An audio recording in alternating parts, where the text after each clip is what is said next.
Igreja que experimenta tudo de Deus. Pode repetir isso? Eu quero ser uma igreja que experimenta tudo de Deus. Era o mesmo desejo do salmista no Salmo capítulo 20, versículo 4 e 5. Você pode ler comigo? O segundo está aqui no texto. Vamos lá, 1, 2 e... Conceda-te o desejo do teu coração e leve a efeito todos os teus planos. Saudaremos a tua vitória com gritos de alegria e ergueremos as nossas bandeiras em nome do nosso Deus. O salmista também está olhando para frente, visualizando algo de Deus. Quando eu disse sobre o primeiro amor, e essa mensagem é para os novos convertidos, é porque você e eu precisamos estar buscando o primeiro amor. Assim como o Walter, que eu conheço há 40 anos quase, está aí fazendo para o mês que vem a data dele, e nossa também, de celebração dessa marca, de voltar, de começar com o primeiro amor. E você temos que fazer a mesma coisa todo dia. Não vamos nos batizar todo dia, mas nós vamos passar debaixo da ação do Espírito Santo todo dia. Essa é a proposta de Deus. Que igreja queremos ser amanhã? O que o Senhor fala com Isaías, com Jeremias? O que você vê, Jeremias? Que visão que você tem? O que ele fala agora? Dias virão, declara o Senhor. Como é que vai ser o seu amanhã, meu irmão? Jovem, adolescente, homem, mulher, solteiro, casado, estudante, acomodado, encerrando nos seus projetos enquanto estudante. Eu não sei qual a sua situação, mas como será amanhã? O amanhã depende de hoje. Existe no boletim da igreja uma frase: essa igreja existe para pregar o evangelho, trazendo cada pessoa à família da fé e ao crescimento em Cristo Jesus, até que essa pessoa se sinta realizada em sua vida dedicada ao Senhor. E nessa frase tem os propósitos que nós entendemos como igreja. Aí os novos convertidos precisam de saber disso. E eu e você, mais maduros, precisamos de lembrar isso todo dia. Isso é parte do caminho de volta para o primeiro amor. Quando olha para essa frase e fala, existimos para pregar o evangelho, lembra o propósito missionário, evangelístico da igreja, porque sem isso, a igreja nada é. Porque se nós não entendemos isso, nossos dízimos e ofertas realmente não fazem sentido. Aí nós vamos dividir as despesas do mês pelo número de participantes do clube e dividir em cota. Se não há o pregar o evangelho, se não há essa visão, esse propósito na vida de cada crente. Ah, pastor, então essa é a diferença? Essa é a diferença, irmãos. Você tem um envolvimento espiritual com um objetivo espiritual. É por isso que você tem todo o direito de, inclusive, de vez em quando, sentar e falar: pastor, cadê as contas da igreja? Tesoureira, cadê as contas da igreja? Eu participo fielmente. Eu quero saber exatamente como é que funciona isso. O primeiro propósito da igreja é missionário. Essa igreja diz para pregar o evangelho e trazer cada pessoa à família da fé. O que fizemos hoje é um propósito de comunhão, de trazer para dentro, de abraçar, de fazer estar junto conosco. E ao crescimento em Cristo Jesus, que fala de discipulado, até que essa pessoa se sinta realizada. O que é isso?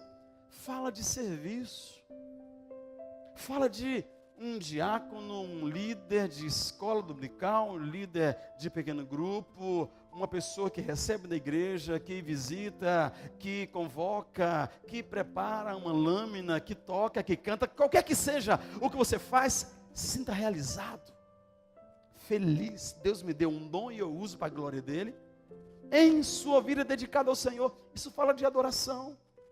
Isso é a igreja. Isso é a igreja que você está começando a ser.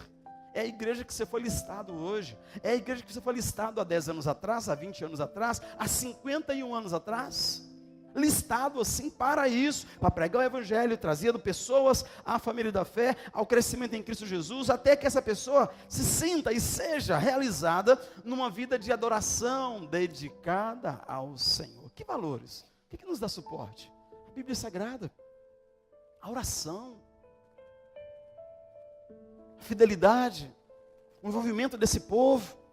Gente, contextualizando, essa igreja não se processa da mesma forma que há 10 anos atrás, nem aqui 20 anos atrás. Não abrimos mão dos valores, mas nos contextualizamos, exatamente porque tem uma moçada aí que fala outra língua, e eu preciso de sustentar os valores e os princípios da palavra, mas contextualizando.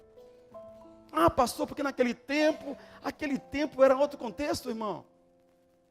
Contextualizando, com transparência e vivendo, servindo uns aos outros. Isso é um sonho que se realiza a cada dia. Isso é um sonho que se processa a cada dia que batizamos alguém, que trazemos alguém, que discipulamos alguém, que caminhamos com alguém. Essa igreja é uma igreja que adora. Essa igreja que experimenta tudo de Deus é a igreja que adora. No Salmo 42, o salmista diz que ele costumava ir com a multidão, conduzir a multidão à casa de Deus, com canto de alegria, com ação de graças entre a multidão que festejava. Interessante que ele não está no templo, está no caminho. Ele vinha para o templo, imagina ele cutucando: ei, vamos comigo. Ele ia enchendo, ele saía de casa só ele e a turminha, mas daqui a pouco tinha uma procissão. A adoração é alguma coisa que não tem a ver com o que os meninos fazem aqui em cima, não. Isso aqui é um outro tipo de coisa. Isso aqui é uma especialidade dentro do contexto de adoração que cabe a você e eu. Em casa, onde passar, minha vida tem um cheiro, exala um cheiro de Deus, exala o cheiro de Cristo, a adoração. Nós precisamos de entender que faz parte do sonho de ser igreja. Então você que se batizou hoje, você que está hoje agregado ao reino de Deus, à igreja do Senhor Jesus, você que está restaurando o seu primeiro amor hoje, você que está fazendo aliança com Deus hoje, entenda isso. Um dos sonhos de Deus para a igreja, uma igreja que experimenta tudo de Deus, é a adoração. Mas o outro sonho é exatamente a questão do evangelismo. Vai e faça discípulo de todas as nações. E todas as nações começam na minha casa, no meu prédio, onde eu trabalho. Todas as nações começam com a minha família. Eu preciso. A igreja foi chamada para fazer discípulos. Fico feliz com algumas iniciativas. Esse ano, 2 pessoas me pararam a caminhada. Eu falei assim: pastor, eu estou fazendo discipulado lá no meu trabalho, então se vira com material para mim. E eu tive que me virar. E às pressas correr atrás do material que tinha esgotado aqui na secretaria. Lá no trabalho. A quantos são? 2? Não, 25. Como assim, 25? É um cultinho que faz lá na Uzimec. E aí era 25, eu não sei lá. Subiu, desceu. Mas é um negócio que é uma igreja acordada, viva, discipulando, aproveitando todas as oportunidades. Mas essa igreja que conhece a Deus é uma igreja discipuladora, que vive no relacionamento, vendo o outro crescer, deseja o crescimento do outro. E o texto de Efésios vai dizer assim: até que todos alcancemos a unidade da fé e do conhecimento do Filho de Deus e cheguemos à maturidade, atingindo a medida da plenitude de Cristo. O propósito é não sermos mais como crianças. Antes, seguindo a verdade em amor, cresçamos em tudo naquele que é cabeça. Quem é o cabeça? Cristo é o cabeça. Você precisa trabalhar para que a turma que chegou hoje cresça. Precisa trabalhar para que a turma que está caminhando cresça. Mas é preciso crescer, irmãos. Sabe por quê? Porque a liderança, ela é precedida do discipulado. Se você quer ser líder e não é discípulo, você não entendeu o evangelho. Não existe liderança. A liderança é só uma consequência. O que existe é o discipulado. E porque você vai discipular, automaticamente você está liderando. Mas liderar sem discipular não é liderança. O nome não tem nem uma missão, nem uma visão, ele é um mercenário. Quando ele tem visão sem missão, ele é um mercenário. Quando ele tem visão e missão, ele é um missionário. Palavras do pastor Stephenson, naquele livro que você comprou ontem. Eu achei muito interessante. Então, o discipulado é que vai nos colocar nesse lugar de igreja que agrada a Deus. Você é discípulo. Você se deixa ser discipulado. Você suporta uma exortação. Você quer crescer. Você está comprometido na cadeia de crescimento do corpo. É isso que Deus nos convida. Os novos convertidos, a turma recém-chegada. E a turma chegou um pouco antes. Deus nos chama para essa igreja que sabe tudo de Deus. Essa igreja que conhece tudo de Deus, que experimenta tudo de Deus. É também a igreja comunitária. A igreja que vive em comunhão.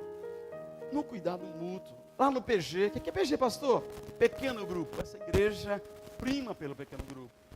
Você que não participa, não entendeu ainda o que Deus está fazendo nessa igreja, através dela. Se envolva, participa, caminha. A turma recém-chegada, recém-batizada, procure um pequeno grupo, perto de você, perto da sua casa. Você recém-chegado, precisa ser aluno da escola dominical, porque discipulado tem a ver com escola bíblica, com escola discipuladora, tem a ver com crescimento, com conhecimento da palavra. Você precisa entender isso para ser igreja que conhece, que experimenta tudo de Deus. Assim como o corpo é uma unidade, embora tenha muitos membros, e todos os membros, sendo muitos, formam um só corpo, assim é essa igreja. A igreja que você se envolveu hoje, a igreja que você tem envolvido há 10, 15, 20, 51 anos, como é o caso de alguns de nós que estamos aqui há muitos e muitos anos. Imagina que você acidentalmente arrancou só a sua unha, só uma unhazinha do dedinho. O que acontece? Nada. Afinal de contas tem outras 19 unhas, não é mesmo? O que acontece? É só uma beiradinha do seu corpo. Um sujeito de 1,80 m, se 1 centímetro for comprometido, tem algum problema para você, Glauber? Tem problema? Por quê, meu filho? É só uma unha, só a ponta de um dedo, tem mais 19 dedos inteiros. Então, querido, recém-chegado, recém-recebido hoje, você é mais importante que uma unha do dedo. Uma unha do dedo descompensa o Glauber inteiro, 1,80 m de guitarrista, todo descompensado se uma unha dele cair, se machucar. Se você tiver um problema, a igreja inteira tem problema, entenda isso. Agora, é fácil viver junto como igreja? Não é fácil. Não é fácil. Tem toda uma caminhada, tem todo um processo. Tem que me suportar. Isso já faz de você uma pessoa especial. Crente, abençoado, já significa que o fruto está aí, se manifestando na sua vida. Você me suporta, mas vai suportar outras 300 pessoas ao longo da caminhada. E Deus vai te abençoando, e Deus vai te dando suporte para isso, te fortalecendo. Vai chegar no céu e falar: Deus, eu estou aqui por causa de Jesus. Eu sei que é por causa de Jesus, mas olha, eu suportei um pastor lá, tempão. Obrigado, porque o Senhor me deu graça para isso. Isso tem a ver com essa igreja. Uma igreja que experimenta tudo de Deus. Diga assim: eu quero ser a igreja que experimenta tudo de Deus. Mas preste atenção. Estou te ensinando. É uma palavra muito didática. Muito do ensino mesmo. Tem maneira de experimentar Deus. Estou estudando com a equipe pastoral um livro que ele fala de maneira de experimentar Deus. Eu queria que você atentasse para isso. Você que foi batizado hoje, você que foi batizado há 50 anos atrás, preste atenção. Tem 3 maneiras de experimentar Deus, porque Deus se manifesta de 3 maneiras muito especiais na Bíblia Sagrada.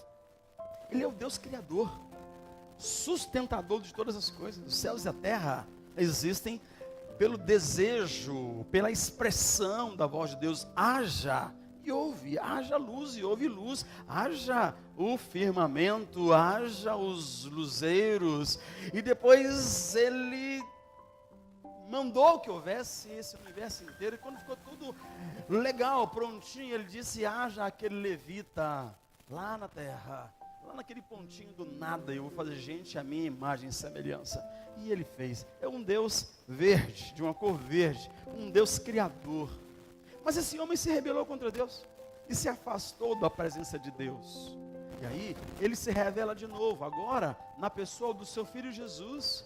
Ele se revela Salvador, uma obra tremenda que ele faz, através de Jesus, morrendo em nosso lugar um sangue, e o vermelho representa sangue, e ele derrama o seu sangue no meu lugar e no seu lugar, no lugar da turma que batizou hoje, no lugar da turma que batizou há 50 anos atrás, mas ele completa essa obra de revelação, enviando o seu Espírito Santo, e o Espírito veio, quando o Senhor Jesus foi, prometeu que enviaria o Consolador, e ele veio, e ele consola, ele está presente, ele batiza, e ele exorta, ele nos traz a palavra, faz lembrar a palavra, ele é que convenceu cada pessoa a se batizar. Walter, não aceita a minha pressão, escuta o Espírito Santo, para escolher entre avivamento e juízo, não se baseia em mim, baseia no que o Espírito está falando no seu coração, nesses meses que você decidiu que vai se batizar, foi para a classe de preparação para o batismo, e você, infelizmente, viajou nesses dias, mas não apenas me escute, porque eu amo você, e estou falando porque amo você, mas é o Espírito que te convence, eu não posso te convencer. Pergunte a ele se eu tenho razão. Pergunte a ele se é realmente só juízo e avivamento. Não tem uma terceira opção, não.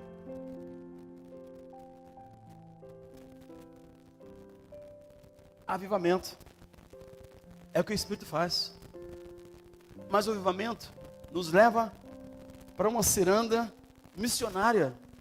O avivamento é para que essa igreja alcance o mundo para Cristo. Então essas são as maneiras de experimentar o Senhor. O batismo no Espírito Santo, o Gólgota, a salvação em Jesus. E aí, o que acontece, queridos? Nessas 3 manifestações tremendas de Deus, eu quero, dos 13 irmãos que se batizaram aqui, cristãos de 3 cores. Eu quero você, opaco, de uma cor só. 3 cores. A manifestação do Deus Criador. A manifestação do Jesus Salvador. É a manifestação do Espírito Consolador na sua vida. E nós vamos assim experimentando 3 obras fundamentais desse Deus Criador, a criação, que nós, então, nos leva a cuidar desde o corpo, o piolho que não deve estar na sua cabeça, o corpo que deve ser cuidado para a glória de Deus, até a sustentabilidade do planeta, a organização do templo, tudo isso faz parte dessa obra fundamental de um Deus Criador. Fazemos parte da criação desse Deus, que se manifesta verde. Mas o Gólgota, o sacrifício de Jesus, entender, compreender, explicar, publicar, que a cruz é o marco, é o começo da vida nova que vocês hoje professaram no batismo. Ele morreu no meu lugar porque não tinha outra coisa para fazer. A obra do Gólgota não pode ser menosprezada e esquecida.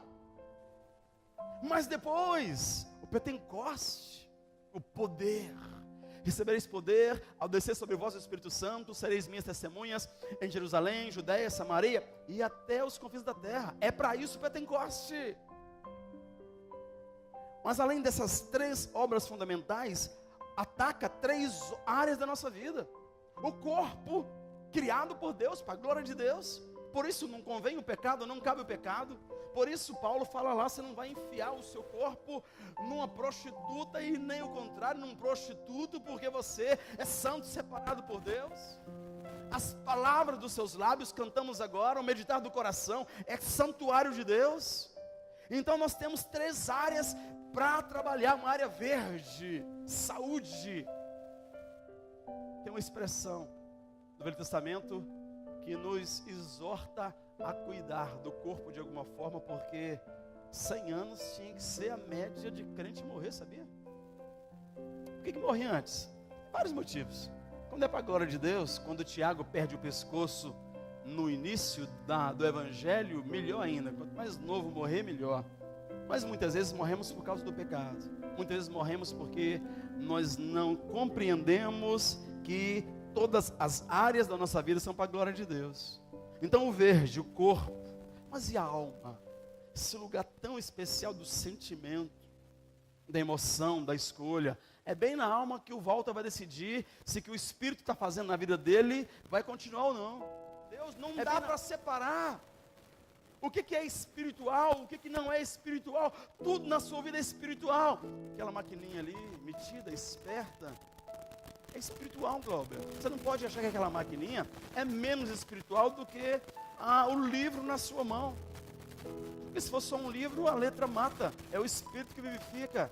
Nada na sua vida pode ser menos espiritual. Mas são 3 áreas da vida que são trazidas para Deus.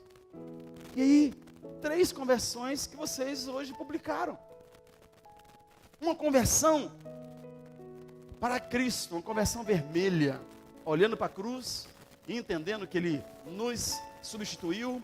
Ele, se não morresse, eu morreria. Se Ele não fosse e sofresse tudo que sofreu, e no inferno, diz a Bíblia, eu iria para lá e não sairia de lá.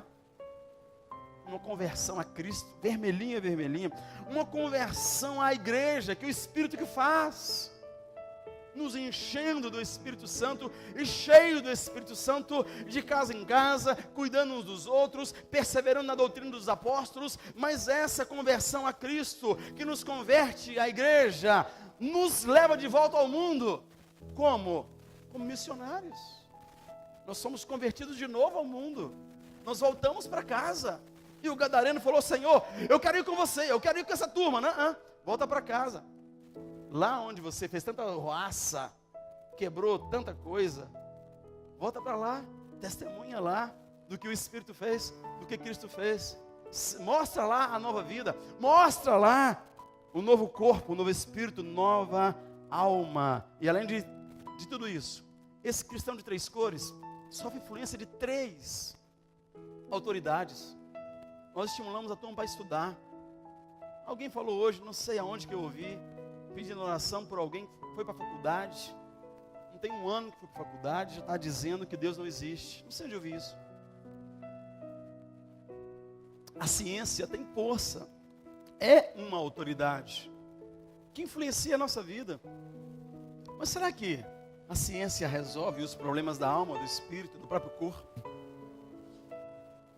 As 3 colegas lá do consultório que estão com câncer são pessoas refinadíssimas nessa área. Cada uma delas tem facilidade de ler os documentos médicos que definem a gravidade daquele câncer.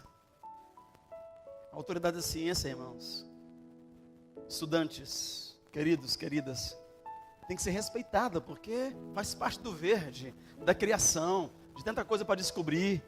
Mas a palavra de Deus é a nossa autoridade máxima, a nossa regra de fé e prática é a palavra de Deus, que não menospreza a ciência. Não tem uma guerra contra a ciência, não tem, mas tem uma outra autoridade que é a experiência. 51 anos depois, quanta coisa aconteceu nessa igreja, quanta experiência existe aqui.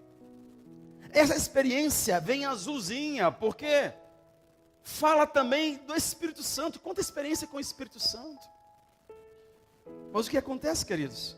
Nós temos 3 tendências de agarrarmos na lei, na ciência, e sermos muito liberais, de nos agarrarmos na Bíblia e sermos tão dogmáticos que nós não respeitamos ninguém, de nos agarrarmos numa experiência que nós não respeitamos nem a Bíblia, porque eu senti, e a experiência vira a regra da vida. E a igreja precisa de ter 3 cores: experiência com o Espírito Santo, base na palavra, e essa igreja precisa de ter equilíbrio nas suas escolhas. Essa igreja foi batizada hoje, separada hoje, precisa ser uma igreja verde, azul e vermelha, assim, organizadinha, para a glória de Deus.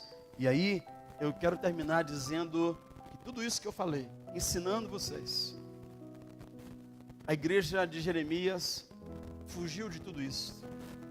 O texto que eu li de Jeremias, irmãos: dias virão, diz o Senhor. Ele olhava para frente, sabe por quê? Porque eu olhava de lado e não via nada disso. Ele não via nem a igreja verde, nem a igreja vermelha, nem uma igreja azul. É uma igreja que já tinha se envolvido nos perigos. É uma igreja liberal demais. É uma igreja que entra cultuar o Deus Jeová Sedequenum, a nossa justiça, Jeová Jiré, Jeová Shalom, lá do Salmo. O adorar Baal não fazia a menor diferença, eles queriam adorar. Eles queriam sentir o negócio, e muitas vezes no culto a Baal, você sente mais do que no culto ao Senhor. Porque no culto ao Senhor existe ordem. Você não pode desejar e fazer, porque no culto a Baal era um culto que tinha muito envolvimento com sexo. Leia Jeremias, você vai descobrir ele acusando o tempo todo: vocês gostam desse culto que tem sexo misturado na coisa, que a sensação é muito física, muito no corpo, é muito prazerosa. Então a igreja de Jeremias não experimentava também dependência de Deus mais, a palavra de Deus já não era verdade. A igreja de Jeremias já não buscava no futuro, não olhava para frente, não via nada. Era essa igreja de Jeremias. Então ele olha para frente e fala: dias virão, declara o Senhor, em que o sangue de Jesus, em que o Cordeiro de Deus, em que o Gólgota vai ser verdade, em que o sangue vai ser derramado, em que todo aquele que nele crê não vai perecer e terá a vida eterna, porque é uma igreja envolvida com a cruz. Dias virão em que Jeová Sedequenum, o Espírito Santo virá convencendo, transformando, abençoando, justificando, testificando. Dias virão em que vão cuidar uns dos outros, os maridos cuidarão das mulheres, as mulheres dos maridos, os pais dos filhos. Dias virão em que verde, azul e vermelho se confundem dentro de uma igreja que ama a Deus. Uma igreja que experimenta tudo de Deus. É tudo que Deus é, não é tudo que ela quer. Uma igreja que experimenta o Espírito Santo, se submete a Ele e não manda nele. Uma igreja que experimenta a palavra, obedece a palavra. Uma igreja que experimenta, que sabe desse Deus Criador. Ela depende desse Deus Criador, queridos. 3 bases para essa igreja então: temor do Senhor. No temor do Senhor, a sabedoria. Tema o Senhor. Olha para a criação de Deus, tenha temor no coração. Essa igreja que experimenta tudo de Deus, ela é uma igreja do convívio fraterno, que aí vem perseverança. Sabe aquela coisa? Deu uma crise, foge da igreja. A gente fala isso todo dia e todo dia repete. Eu quero ver na sua crise se você vai fugir da igreja, irmãos. Porque tem gente que não veio hoje fugindo de crise. Não pode, está em crise, vem para a igreja, irmãos. Tem um problema na sua cabeça, no seu dia a dia, nas suas finanças, no seu casamento, venha para a casa do Senhor, se envolva na comunhão. Satanás tem uma persuasão fantástica. Quando estamos em crise, deu crise, você foge do convívio. É no convívio que há perseverança. Foi o que Jesus fez. Na nossa crise, Ele correu para nós. Lá na cruz, Ele não nos amaldiçoou. Ele disse: Pai, perdoa, eles não sabem o que fazem. E essa igreja tem a oração como base dela, porque da oração vem resistência. A oração é uma ação da área azul de Deus, do Espírito Santo. Ele que nos convida para orar, Ele que nos convida para comunhão com o Pai, Ele que nos convida para adorar Jesus, Ele que nos convida, e Ele nos convida não é buscando para si nada, é apenas apontando para o Senhor, apontando para os céus, apontando para o Senhor. Louvado seja o nome de Jesus. Queridos, a pergunta é: será que isso é só um sonho? Ou isso é possível? Será que eu tenho que perguntar assim: estamos realmente começando a viver assim? Afirmando ou perguntando? Estamos começando a viver assim? Tudo, Deus. Presta atenção. O diabo tem tentado contra esse sonho, mas sonhamos sonhos de Deus. Não é nosso sonho isso. Uma igreja que evangeliza, que discipula, que se cuida, uma igreja que adora, uma igreja que serve. Não é sonho do pastor, é sonho de Deus. Uma igreja que manifesta um Deus que é verde, que é poderoso nos céus e na terra. Uma igreja que manifesta e aponta para a cruz. Uma igreja que manifesta poder de Deus, que cura, que liberta, que transforma, que enche o homem do Espírito Santo. Isso não é sonho meu, querido, é sonho de Deus. Mas Satanás intenta contra a minha vida e contra a sua vida, em coisas pequenas e coisas maiores, em coisas palpáveis, fáceis de explicar e coisas difíceis de explicar, mas maior é aquele que está em nós do que aquele que está no mundo. Você pode dizer isso? Maior é aquele que está em nós do que aquele que está no mundo. Repete isso comigo. Maior é aquele que está em nós do que aquele que está no mundo. Fica de pé comigo então. Você que crê nisso, maior é aquele que está em nós do que aquele que está no mundo. É maior.